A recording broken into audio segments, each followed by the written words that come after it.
Julianne Sofiero, author of Unleash Your True Athletic Potential. Today what we're going to do is we're just going to talk a little bit about what would typically go on in an actual hypnosis session, because I've had a lot of questions about it lately, especially with the spring season kind of right around the corner, and people kind of dealing with a lot of stuff mentally that they need to surpass in order to reach that true athletic potential.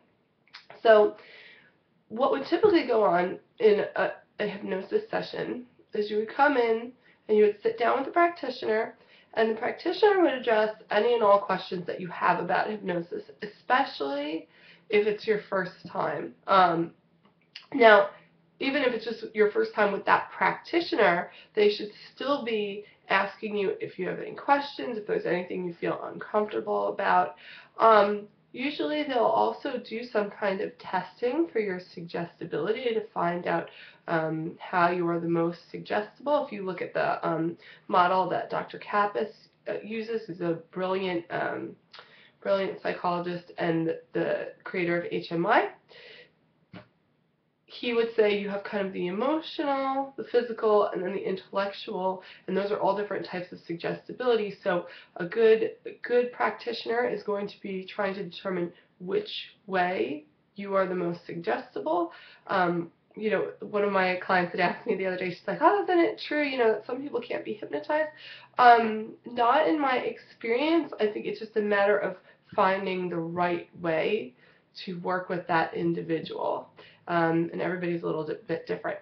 So typically then, after finding out some information about your suggestibility, what I like to do a little bit different than most practitioners is I like to sit down and go over lots and lots of questions. You know, how long have you been playing your sport? When did this begin? Also, they're going to ask you maybe some off-the-wall kind of questions like, what is your favorite color? Where do you feel most relaxed? And things like that we use to kind of work into our scripts once the person has been induced, and what we mean by that is put into a hypnotic state.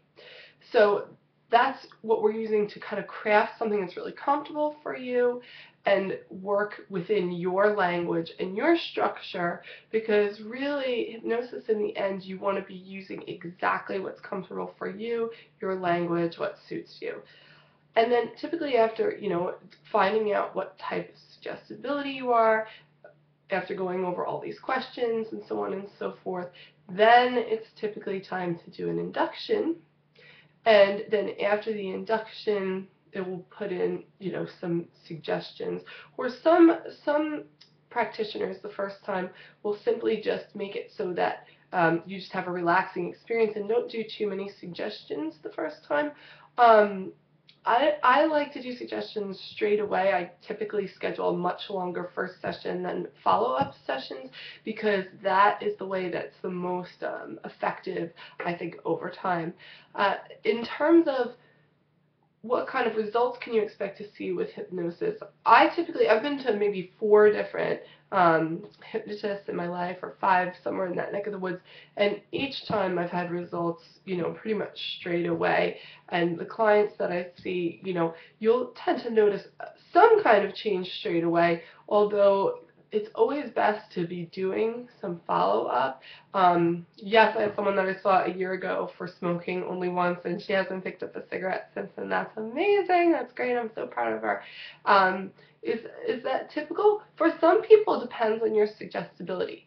But so this should give you an idea if hypnosis is something that you really want to look into, and I think all athletes should, to try and kind of take them to the next level, then this would be kind of what you would expect during a typical session. Have a great day.